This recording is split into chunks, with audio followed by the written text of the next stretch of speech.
Sidang jemaat Tuhan yang terkasih, salam sejahtera untuk kita semua. Bersyukur atas semua kasih Tuhan, anugerah Tuhan yang kita terima sehingga saat ini.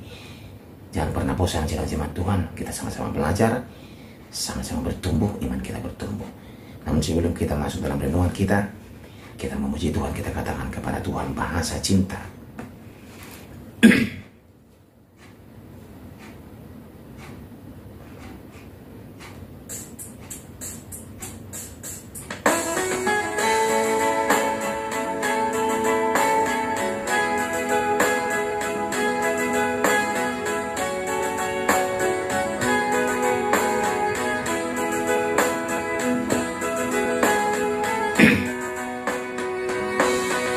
Andaikan aku lakukan yang mulia,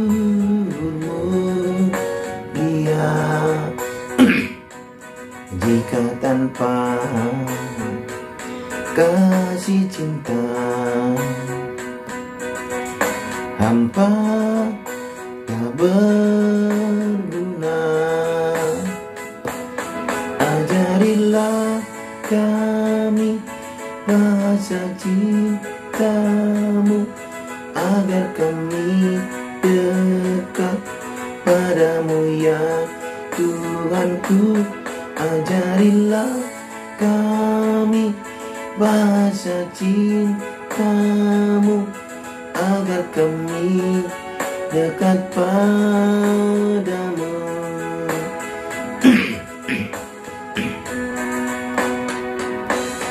Andaikan aku pahami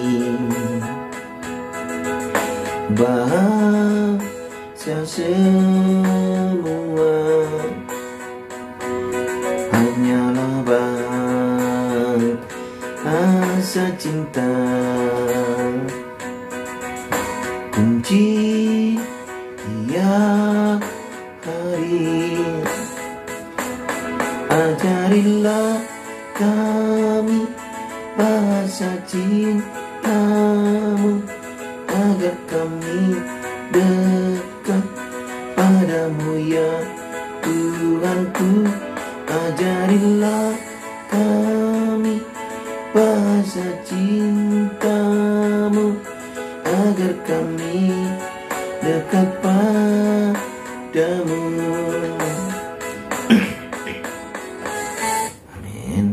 Firman Tuhan untuk hari ini dari kitab Yosua pasal 8 ayat 1 sampai 17. Demikian firman Tuhan.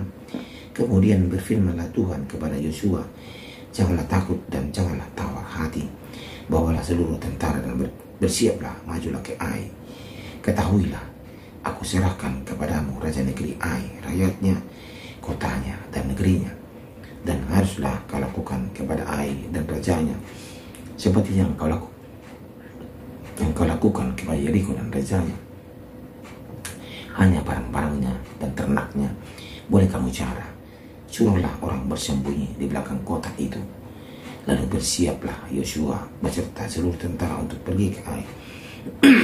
Yosua memilih 30.000 orang, pahlawan-pahlawan yang gagah perkasa.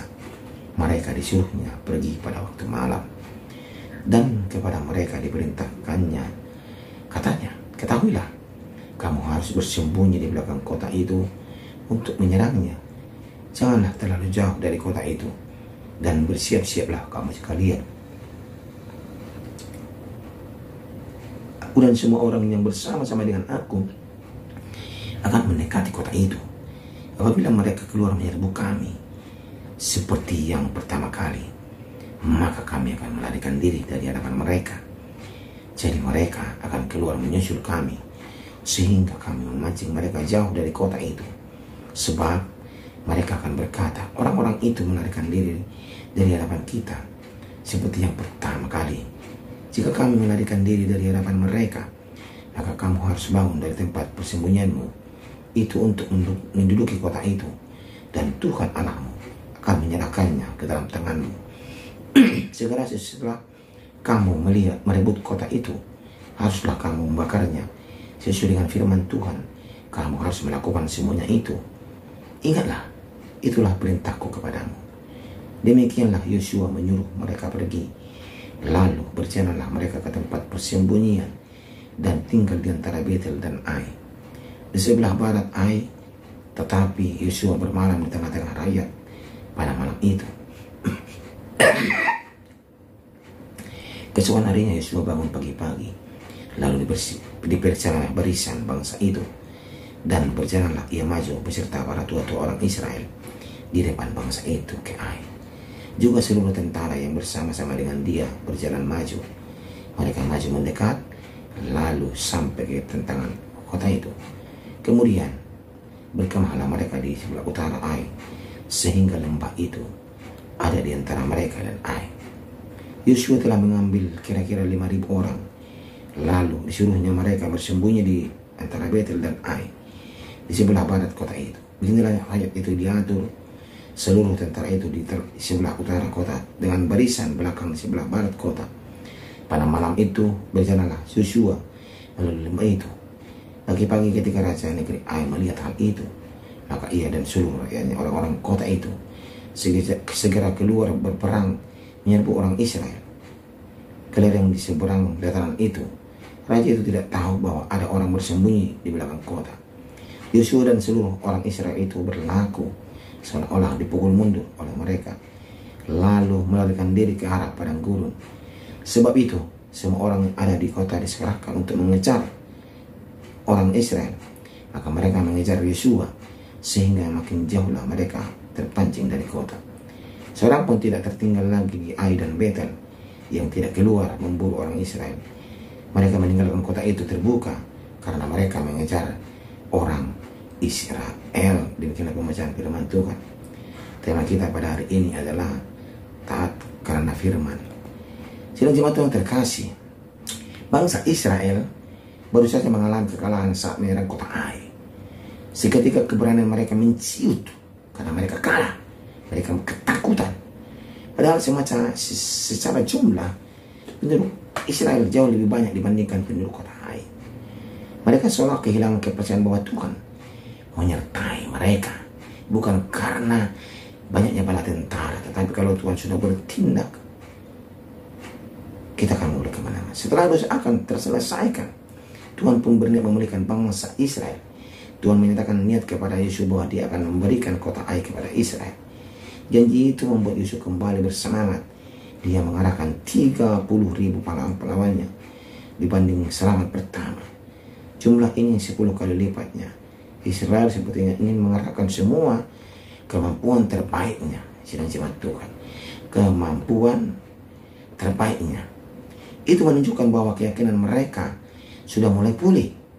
Firman Tuhan menyegarkan kembali semangat yang mulai kendor. Ini bagus, ya. Kala ini bangsa Israel menjaga kekudusan dan taat kepada perintah Tuhan. Setelah melalui pertempuran dengan strategi itu, kota Ai pun berhasil disebut. Semua perintah Tuhan pun mereka lakukan dengan sempurna. Bangsa Israel tampaknya belajar dari kegagalan mereka. Kita pun begitu, sedang jemaat Tuhan. Mereka disadarkan bahwa raihan kemenangan bukan karena kuat dan gagah, melainkan Tuhanlah yang berperan sebagai faktor penentu. Tuhan yang berperang untuk umatnya, bukan sebaliknya, sedang jemaat Tuhan. Melalui kisah ini ada dua hal yang bisa menjadi perenungan kita. Pertama, ketika Yosua tawar hati, firman Tuhan menyemangatinya kembali. Dia bangkit dari keterpurukannya. Jadi kepercayaan dirinya dibangun di atas firman Tuhan. Kedua, firman itulah yang menjadi pendorong kepada ketaatan bangsa Israel. Artinya sumber ketaatan adalah firman Tuhan, bukan dari yang lainnya. Ya, jadi sudahkah firman Tuhan adalah menjadi sumber utama kita? Apa motivasi utama kita mentaatinya? Apakah karena iming-iming imbalan di balik ketaatan itu, ataukah karena mencintai firman Tuhan dalam hati kita? Kita bisa menjawab dari kita masing-masing bagaimana kalau kita taat kepada firman itu bagus. Firman itu memberikan kita suatu harta yang berharga untuk kita, ya. Taat karena firman, bukan taat karena yang lain, ya. Dembel-dembel tidak, tapi taat karena firman. Saya kena percaya sedang jemaat Tuhan. Lalu ini kita belajar bagaimana firman Tuhan itu akan bekerja menjadi pedoman untuk kita kalau kita taat. Taat karena firman itu bagus, tapi taat karena paksaan itu tidak bagus. Mari sidang jemaat Tuhan, luangkan waktu untuk Tuhan, berdoa, baca firman, dan beribadah, bersekutu bersama-sama. Taat kepada firman, firman yang hidup itu, yaitu Tuhan Yesus yang datang ke dunia untuk menebus kita dari dosa. Mari sidang jemaat Tuhan, taat karena firman. Amin. Kita berdoa. Terima kasih ya Tuhan untuk firman hari ini mengajari kami bagaimana kami taat karena firman. Tuhan ajar kami terus Tuhan. Dalam nama Tuhan Yesus berdoa, bersyukur, berterima kasih. Haleluya. Amin. Andaikan aku lakukan yang luhur mulia, jika tanpa kasih cinta hamba